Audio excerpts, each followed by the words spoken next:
Mayor Karen Bass's proposed $4.8 million budget cut to animal services threatens to close half of the city's shelters and eliminate 62 jobs. In response to public outcry, $5 million has been proposed to prevent these closures, but still requires approval. Meanwhile, shelters remain overwhelmed with overcrowding and rising euthanasia rates. I have with me three frontline animal advocates and rescuers to discuss this issue right now. Well, welcome. I want to get right into this, and I'm going to ask you ladies the first question. I'll start with Hayes.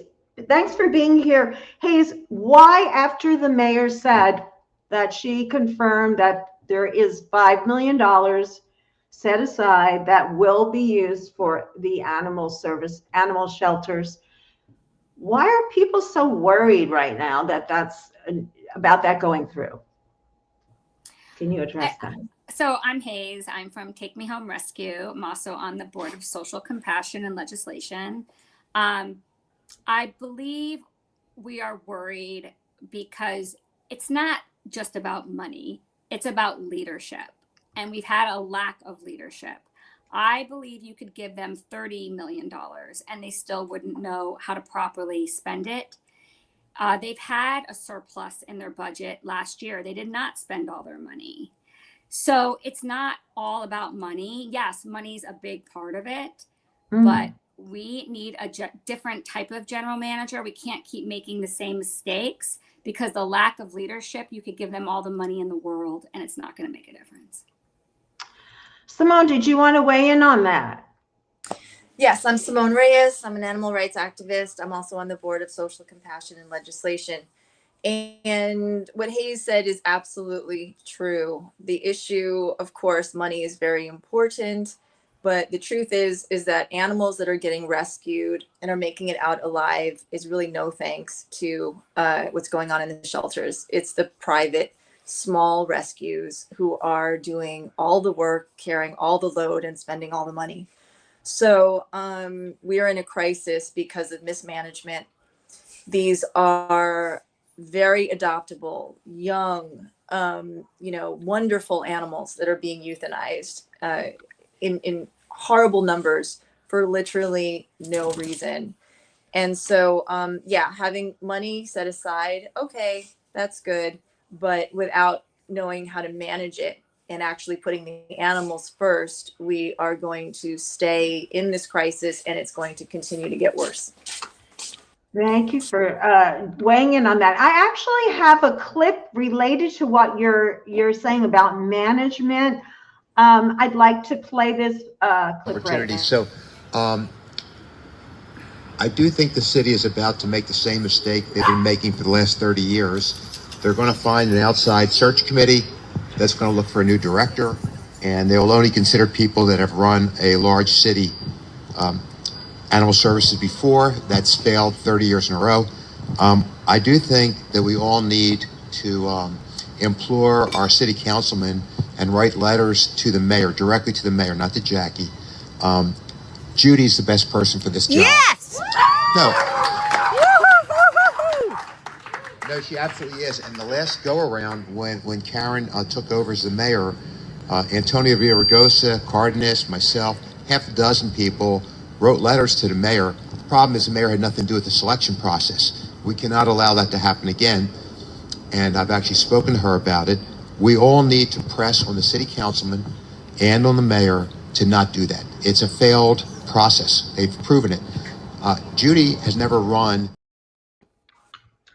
Thanks for watching that. So I would, Simone, you're on camera right now. Why don't you talk a little bit about Judy, because I know you work very closely with her, and if you don't mind, and if you could talk a little bit too about, the overcrowding and the euthanasia rate, what could be done differently?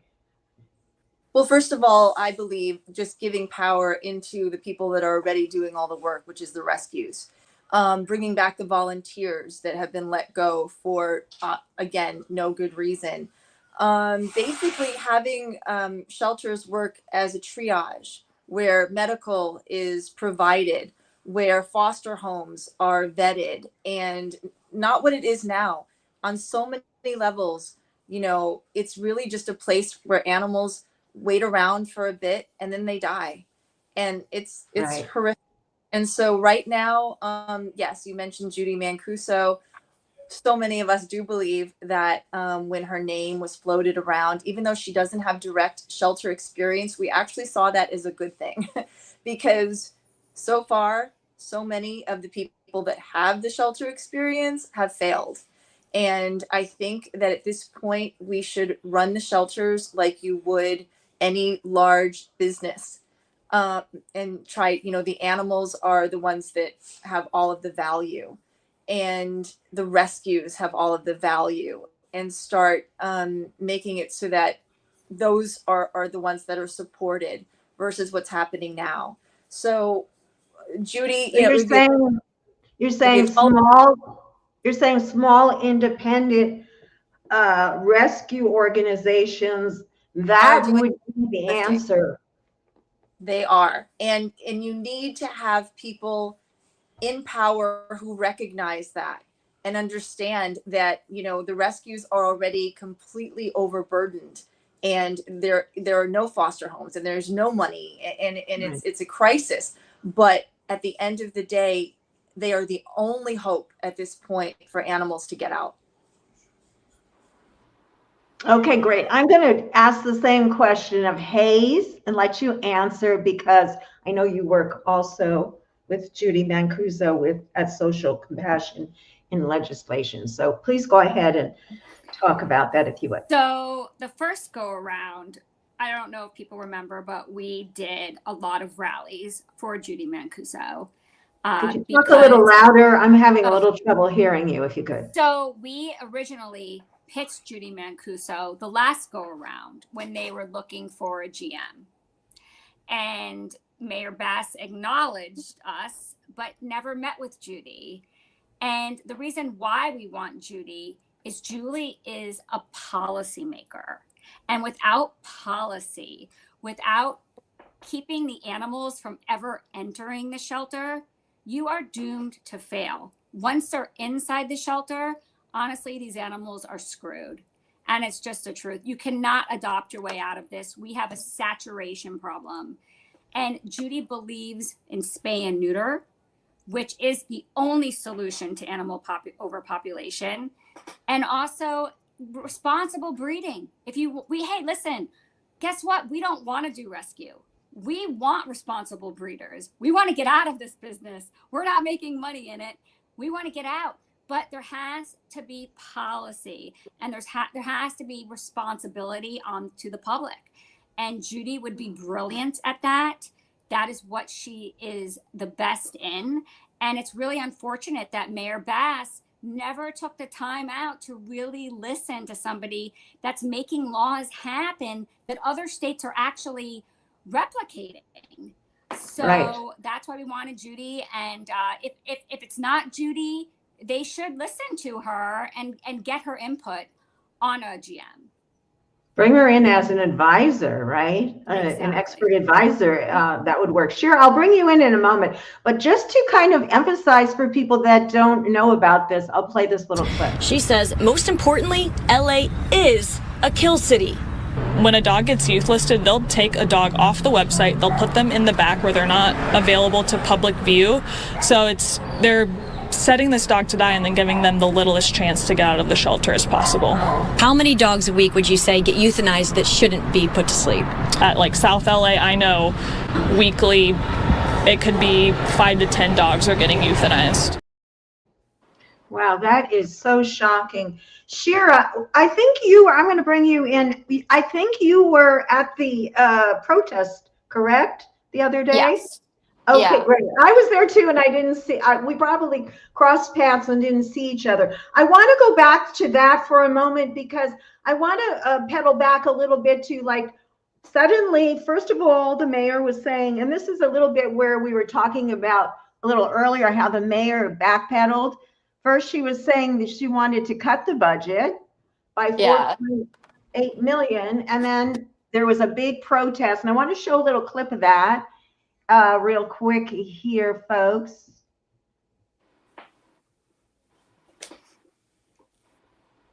LA Animal Shelter, say! LA Animal Shelter, say! Hey there. Do you happen to know what this is about? Yes, the LA Animal Shelters. Karen Bass is putting all the funding, right? And closing 3 of the shelters. Yeah. Which one? West LA Harbor and West Valley. West Valley. So Bass is cutting the funding to various Los Angeles animal shelters? Right. Thank you. Yes. LA Animal Shelter, say! LA Animal Shelter, say! LA Animal Shelter, say! LA Animal Shelter, say! LA Animal Shelter, save them! All right. Well, you were there. I was there. There were quite a lot of people there. And then the next thing we heard was that, oh, there is money in the budget. It was just a little bit of a miscommunication. And it seems we talked about this a little bit earlier that everyone on the side of the animals, it appears, is really upset or worried that this is not going to happen. How do you feel about that?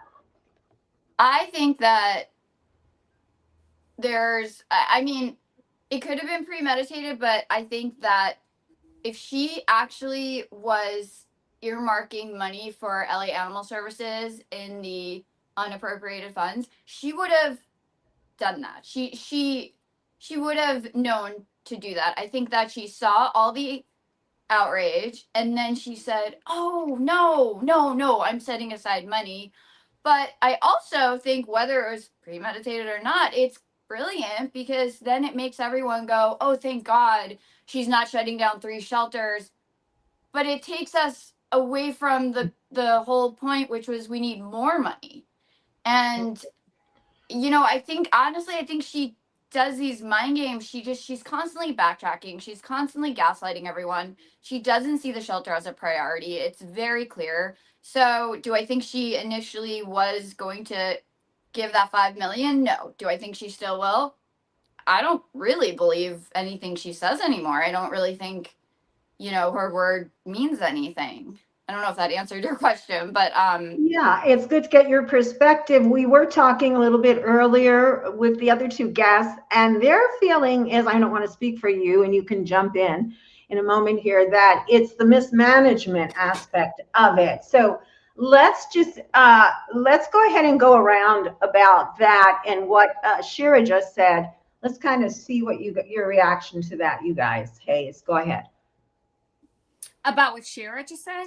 Yeah, what Shira's saying, that in terms of, is it the money or is it the management issue or is it both? Like, what's going on? Without a good manager, that money doesn't matter. I mean, right. I think, we're getting so fixated on money. It's funny, it's Judy Mancuso. Her ears are, she's like, oh. It does not matter. It's about, I'll tell you, getting a good general manager is step 1, because honestly, right now, you could pour all the money into this. I mean, people should look at how they spent money. It's public information. You can look it up. You can see the Animal Welfare Trust Fund. That's supposed to be for the animals. That trust fund is money that when people pass away, they'll donate their whole estate to that trust fund. That money is earmarked to touch the lives of an animal only. Well, guess what? Staff did trips on it. They had pizza parties on it. They got ice machines, but they weren't for the animals. They were for the humans. There has been so much abuse on money. So that's why I think, right, the $5 million, we're making such a big deal. Oh my God, we're not closing 3 shelters. It is so much bigger than that.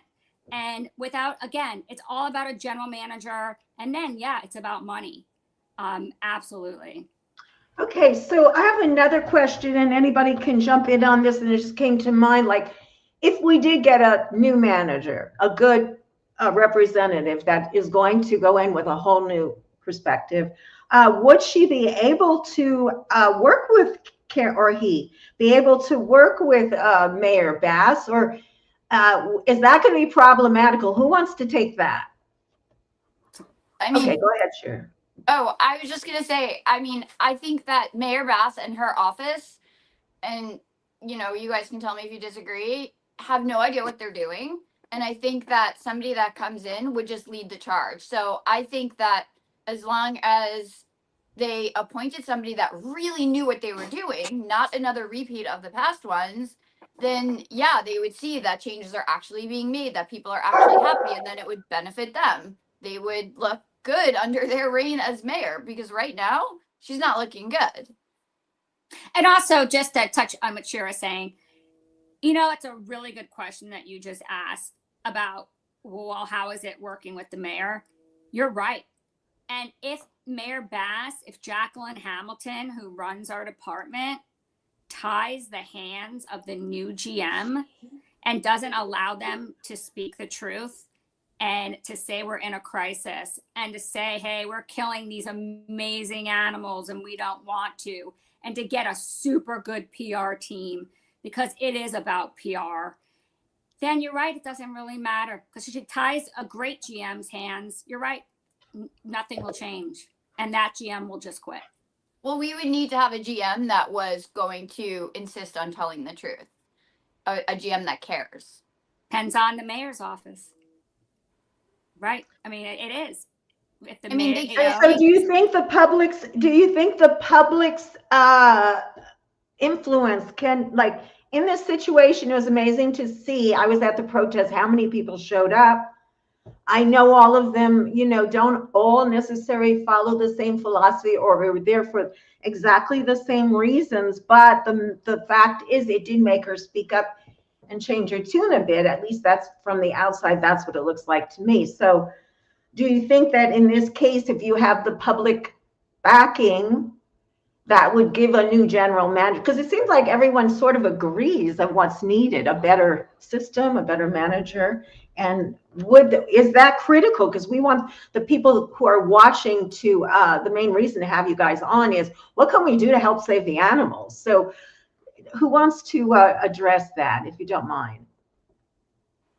Anyone? I'm happy to. I don't want to keep talking. Yeah. Go ahead. Go ahead. I think that it is so critical for everyone to speak up and insist that they have the people that really know, the rescuers that are in the shelters, the volunteers, even the staff, the staff that, truly care, that work in the shelters. They need to have the public speak up and say, we're not going to accept another Stacey Danes. We're not going to accept another best friend's puppet. You have to hire somebody that is different from the past. Why would they keep repeating the past if it's not working? So I think everyone just needs to, support whomever the rescuers, champion to be the next GM. And social media will mistake. Tagging, everyone that has power in making a change will never be a mistake. Nobody wants to see their name hashtagged with something, unflattering. Nobody wants to be called out on social media by the hundreds or the thousands. So yeah, and it's something that's so easy for people to do, is to just constantly be using their social media to just be like, Mayor Bass, what are you doing? I think it's finally gotten to the point where some people, and not all, that's for sure, but where some people now understand that, the word shelter should not be what we are calling the shelters. Shelter is actually a really beautiful word of, providing care and warmth and food. And that is the feeling of the word shelter. That is not what we have going on anymore. And we haven't for a long time. And nothing breaks my heart more of, showing up at a shelter to do a poll, and you still see, which is shocking to me, but you still see people bringing in their animals that they can no longer take care of for whatever reason. They can't afford them, whatever it is. And they've got their toys and they have their little coats and they have their bowls, and they actually think that this is a safe place for them. And for the most part, they are not. So yeah, I would say, the volunteers that take it upon themselves to often anonymously show the animals on social media, show their stories, take video of their heartbroken, eyes when they're being surrendered. by the only, it's upsetting, by the only home they've ever known, and get that out there and have people get angry about it and use social media and be like, this is not a shelter. We need to make change, and we need to make it now. Yeah, I have a couple more questions I want to get to with everyone. One of the questions, or does anyone else want to address that one quickly? Well, Okay. I just want to say that Go ahead, please. people think, I think what causes a little confusion is the smaller independent rescuers want one thing, and like a lot of the big national groups want another thing. And it causes this confusion to lawmakers, and they think, wow, they fight a lot and they don't get along. But I really hope people see that the smaller rescues really want to get out of the business, whereas a lot of the big groups are making millions off the problem. And I really hope that if we do another rally, if the smaller groups are like, come, support this nominee for a general manager, I hope people will come out and help us push that person, because we really want change for the animals. We don't want another no-kill lie GM that's gonna just do smoke and mirrors and talk the talk, but nothing changes. The animals do not have any more time to waste. We've wasted so much time listening to a lot of the big groups, and they picked the general manager that the big groups wanted, and we are in a crisis now. Yeah. Okay, anybody else? Did you want to comment? I just want to add to that. That is Go so ahead. true. It is these large organizations that are really creating the problem. Our shelters are not no kill. They never were. When you say, we're going to be no kill, we did this, what did you do to help that? Nothing. We need to actually fix the problem, because like Hayes said, real rescuers don't want to be doing this. We don't want to have animals that need to be rescued.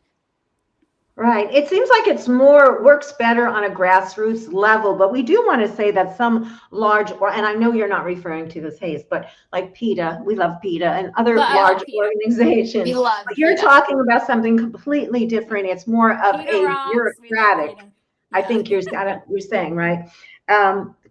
You're talking about that, where everything gets stuck and nothing happens. And I just recently, real quickly, I just adopted two. You might have heard the barking. A month ago, and I lost the girl, and I lost her very quickly within 3 weeks. And my heart is, I can't even think about it, and I'm devastated. But it was from a high kill shelter, Apple Valley, not this area, but she had distemper, and apparently was not a new situation there. So this is so rampant in all the shelters, and if there was a new system in place, then like you said, the others will follow if there's a successful model out there.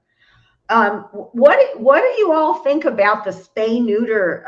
They're proposing reduction in the cost. Is that going to help things, or should it be freer? I'd love to hear each of your opinions on that. I don't know what you're talking about. So some are saying that the price of spay neutering at the shelters should be reduced, and that would help have more people bring their dogs in. That's been proposed. Do you think making it cheaper to spay neuter is the answer to reducing the amount of animals right now as we're trying to make these changes? At the shelter or vet offices, you mean? I believe they're saying for the city to make it, like right now they have a $120 voucher. And they're saying that when people will, rather than spay neuter, they'll just have puppies and then surrender them. And that was happening when I was adopting at Apple Valley. We took 2 out, and someone was bringing 4 in and saying they were from Lancaster. And then they said to them, well, then you have to bring them to Lancaster. It was a whole thing. But that's what they're kind of saying. Would that, I'm asking you, would that help? Voucher? Say that again? Do you mean the spay and neuter voucher? Yeah, that's what they have now. And they're saying, would that help? A spay and neuter voucher, would that help? That's what they're proposing now. To increase the value of the voucher? Yeah, so that that more people spay neuter. Oh, absolutely. Yeah. I mean, well, first of all, it's funny. We always had this argument with Brenda Barnett about the vouchers because we were like, give the vouchers to LAPD to give out, put the vouchers at churches, put the vouchers. And she's like, oh, well, that's money. It's only money if it's used.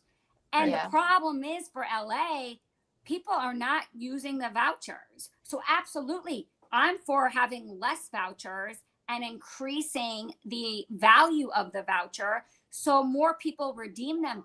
The ones who are the cat rescuers who do trap and neuter and release. The community cat people are amazing at redeeming the vouchers, but not the public. So absolutely, I'm for that. What you're seeing, what is happening is all of us small rescues, because there's no homes left, there's no foster homes left, we're all creating our own spay neuter clinics. I'm working with an organization right now that offers free spay neuter for anyone that needs.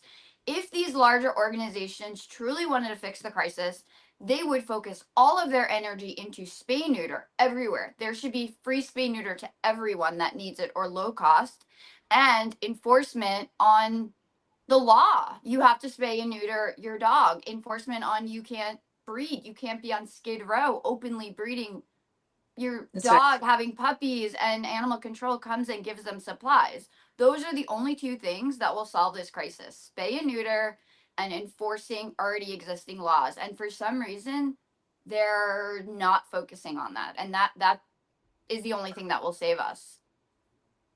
Simone, did you want to add anything? Oops, maybe I know she has a spotty connection. She's in a valley, really beautiful valley, but so we'll just go on. Well, hopefully she'll come back on. I think she will. So the city council is voting on June 1st about animal services. So what would you like to see? I'll ask each of you, since you were just speaking. Let's start with Hayes, please. Well, now that I just heard today that the council member in District 15 just said that we're being unfair to breeders, it's shocking to me that the city council would say that today, after everything that they're seeing in the crisis of LA Animal Services. Yeah, they did today. How are we? I don't even understand that. Yeah, it's going to be posted on Facebook. Gail Raff is posting it. She has it on tape. So I don't know. I think everybody needs to email their city council person. And honestly, we need to light them up, because we think that they're educated on our issues, but obviously they're still not. Is there any, oops, we lost. I don't see how the two connect though. What does the animal services budget have to do with breeders? I guess the breeder's permit, he doesn't like it. I'm not in. Tell me who this is and I will shred him. That is unacceptable. Yeah. Well, it sounds like it's very heated, and there are a lot of people taking action about this. I think, oh, here comes Simone again. I wanted her to weigh in. Anyway, we'll just keep going here, see if I have any other questions for you right now. So where can we send people to take action? Simone, you're back in. Let's grab you while we can. Oh my goodness. Maybe we'll just keep going. I guess she's still not. Yeah, we see you now. Okay. Did you want to weigh in? I don't know if you heard what we were talking about, but did you want to weigh in on anything we were just saying? About the spay neuter clinic in particular, we were talking about that. Having trouble hearing you, there's no sound.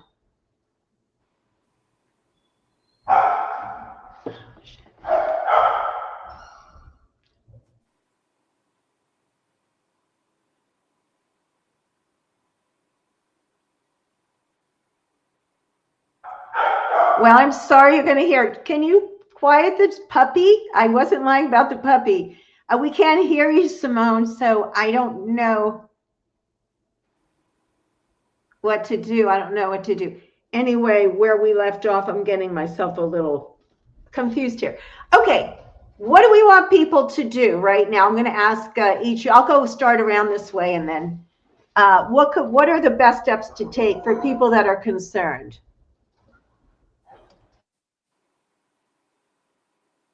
Oh, sorry. Who's going first? Go ahead, Shira. I mean, I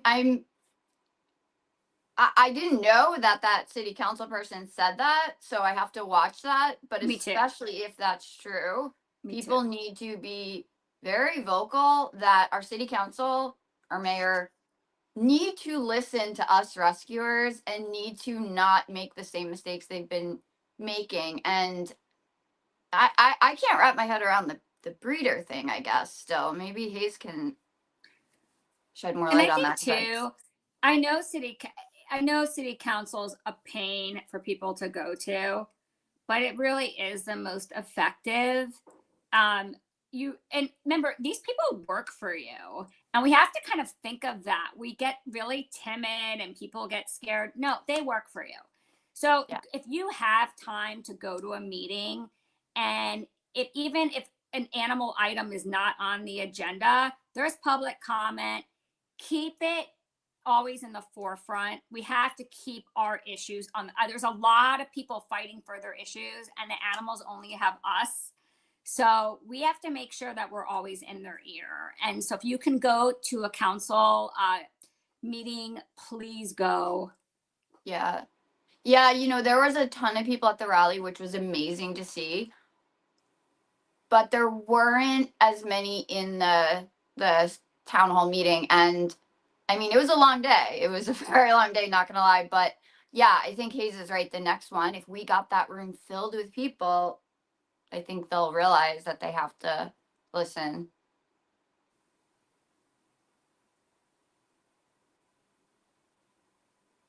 Oh, now I can't hear anyone. Would that be on June 1st? That it would be great that it would, is that what you're saying?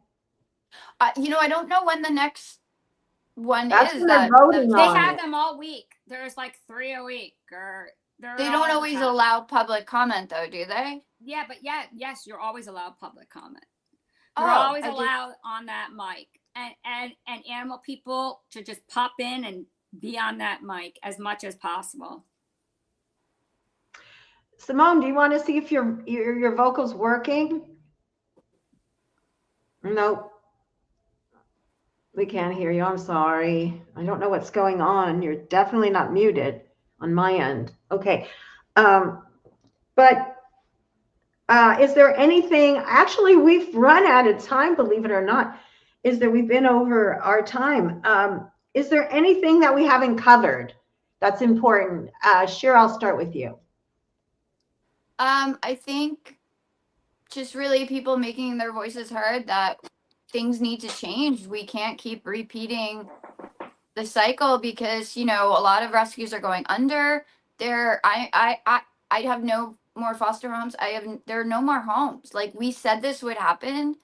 And it's infuriating when you hear some of the larger orgs go, well, we're relying on these rescues. Well, stop relying on us. We don't want to do your work. We can't do your work anymore. Spay and neuter. Spay and neuter should be the number one. And it is accessible. All of us small rescues are nonstop making it accessible to anyone that needs. And that's in my opinion, the only thing that's going to save us. Spay and neuter and enforcing laws. Do not let people just have litters and not have their dog fixed. I mean, it's a law. It needs to be enforced. How do you think it would work with the small rescues? How would that be managed by the city, do you think? I know that's a really probably tough question because we probably didn't think about it, but do you think it would be easy to, would they have to go through certain kind of certification or something in order to qualify? And would there have to be overseers and stuff? How would that all work? Let's talk about that for a minute before we wrap up. You mean enforcing?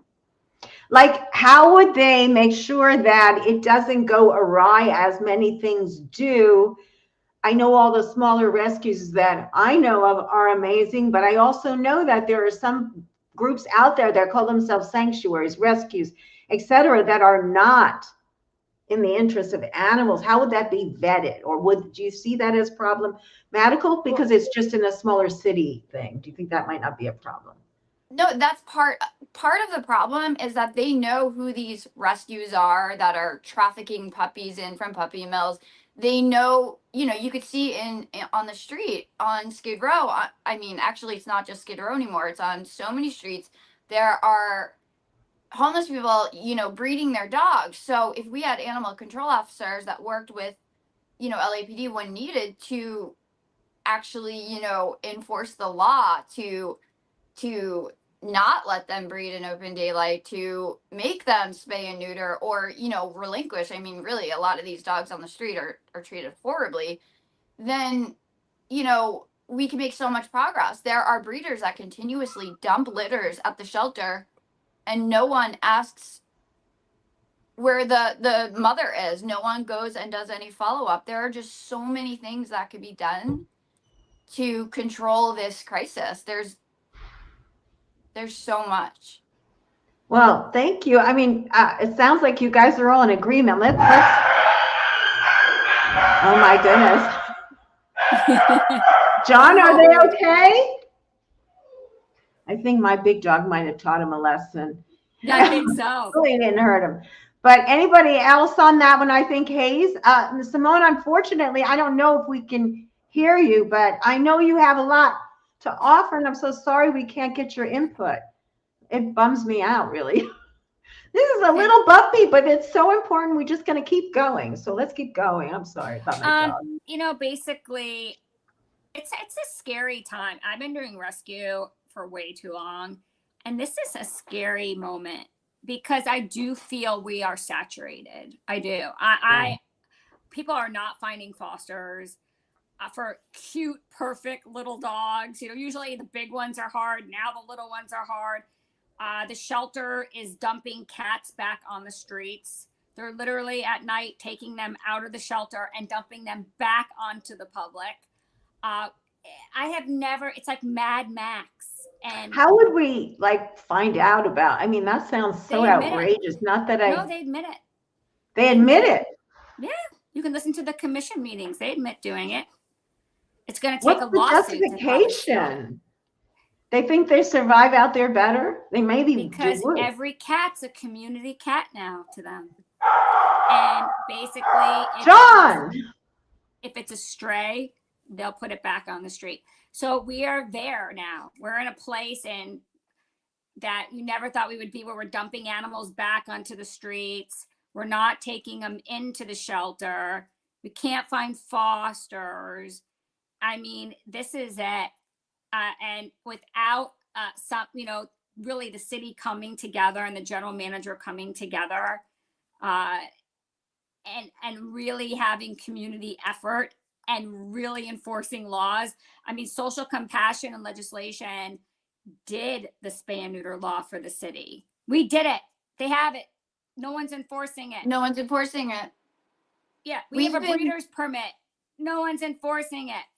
So we have the laws. No one's enforcing it. So this is it, guys. I mean, this is it. I feel like this is it for the animals. It's either now or never. Yeah, it sounds like if people don't take control, it's only going to get so bad that it's unimaginable what we're going to see. I mean, the high kill, the euthanasia rate, the distemper rates, all of these things, dumping cats on the street. Yeah, you can look up the sanitation for the Department of Sanitation. They do their reports. Look up the amount of dead cats. It's skyrocketed because they're all on the street getting hit by cars. It's all public information. That's the thing. You can see it. It's all public. It's all horrible. And, and again, it's like, we can't keep letting this happen. It's wrong. We've been saying the same thing for years. We said we would get to a point of no return. We've been there for a really long time. It's going to take us a while to fix it if they start allowing, it to be fixed. But until these large organizations stop lying about what's happening, and I don't even know how they're continuing the lie. Like, to even say the words, "Oh, and no kill will be 20," like, just stop. Say that full sentence so that we all know what you're talking about. Because you guys know, but maybe some of our viewers don't. Well, there's an organization called, the main one is Best Friends, and they keep saying, I just got an email yesterday saying, we're doing so great. The shelters are doing better than ever, and we're going to be no kill. I guess now they're saying 2026. That is just, why would you say that? Do you think any shelters want to kill, first of all? Second of all, we've never been no kill. That's just a lie in itself. But like, do not make it sound like things are good. Things are disgusting. They're deplorable. It's not going to help if we keep sugarcoating it, saying things are great. And the reason these organizations like that does that is because they take credit and say things are great because of our life-saving programs. But if you actually ask them, well, what exactly are you doing? And people should. And I do want to just jump in there and invite Best Friends on at any time to give their side of the story. So we try not to talk about individual groups and say more general. Yeah, it's okay. But we do want to have people look into that. It's important. I think the exposing of what is going on, and you guys are doing that. So I wish we could get a little bit more into it, but from Simone too. But you guys are really helping open my eyes, and I hope that our audience also has that opportunity to watch this. There. I think she looks pretty good right now. She looks good, but I don't know if we can hear her. For some reason, you can't hear me. Yeah, we can hear you now. We can hear you now. Okay. So go ahead and jump in, Simone. What do you feel about all these things we were saying? Just whatever, any of them you want to. Well, of course, we're all on the same team. We all believe the same things. We see where the problems are. Unfortunately, we know what needs to be done, but it's a huge bureaucracy. It's very hard to make changes. A lot of people are afraid of changes. They just keep the status quo, and this is how we got into this situation. So at the end of the day, if there's one thing, it's spay and neuter. It is the answer. We all know it's the answer. And I will also say, since you do have an audience, that if you are watching and if your animal obviously is not spayed or neutered, that's number one. Number two, get them microchipped. We saw what happens when animals are not microchipped during the fires, and it is a disaster. Microchips will reunite animals, and I can't even tell you how many animals have not been reunited because they were not microchipped. It is a complete disaster. So that's number one, spay and neuter. Number two is microchip. And at the end of the day is to use social media, hashtags, call out your individuals, speak to your elected officials, tell them that this is an issue that is in the forefront of your mind and that you're tired of having your taxpayer money going to taking cats, as was said, and dumping them in the streets when no one is looking. That is deplorable. That is criminal. That is insane. Yeah. I would love to add in one quick thing as well. Go ahead. For everyone watching. Go ahead. I'm a part of a new organization called Angels for Angels. If anyone has an animal that is not fixed, we will fix your animal. We will microchip them. That is the number one thing every organization should be doing. So, there's so many of us small ones that are doing that. So Angels for Angels, contact us and we will fix your animal. That's the only thing that's going to save us. What do you think about more protests? We got a comment from Jane, actually. She's watching. And she says, and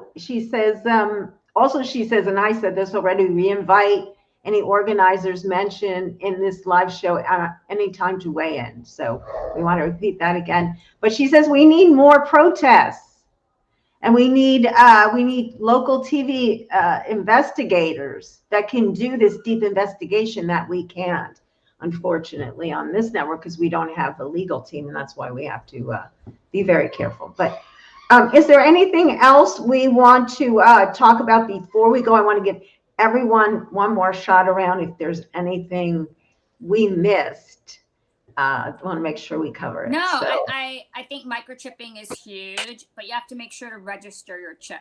We're finding a lot of chips that aren't registered. So Yeah, that's very true. Anything else, ladies? We need to just get everyone on board with spay and neuter and making it affordable and not making excuses and enforcing the law. And I think it speaks volumes, the groups that oppose mandatory spay neuter.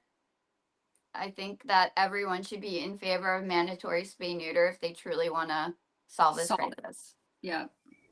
Yes. It's always good when people reveal themselves, and you should always believe them when they do, I guess. So I guess we can close on that. Okay, wait, we have one more call.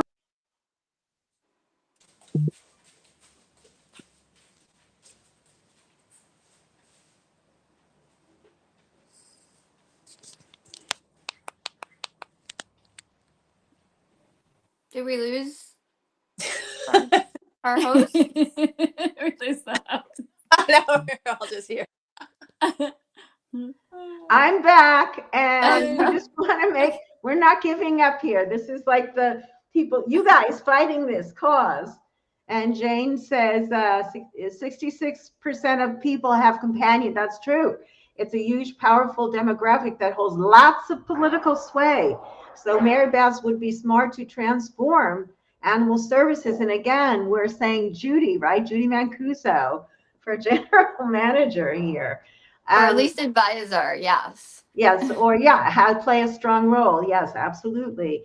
And listening to the people, and the people have to, that's the other thing. Please, please, please write city council, go to the meetings, etc. Put your voice out there. And like Simone said, please share out on social media, take clips, share them out on social. And it does make a big difference. So thank you all for being on tonight. And we appreciate you all so much, the work you do. And let's stay in touch, and we'll say goodbye. Thank you for being on. Thank you so much. Bye-bye.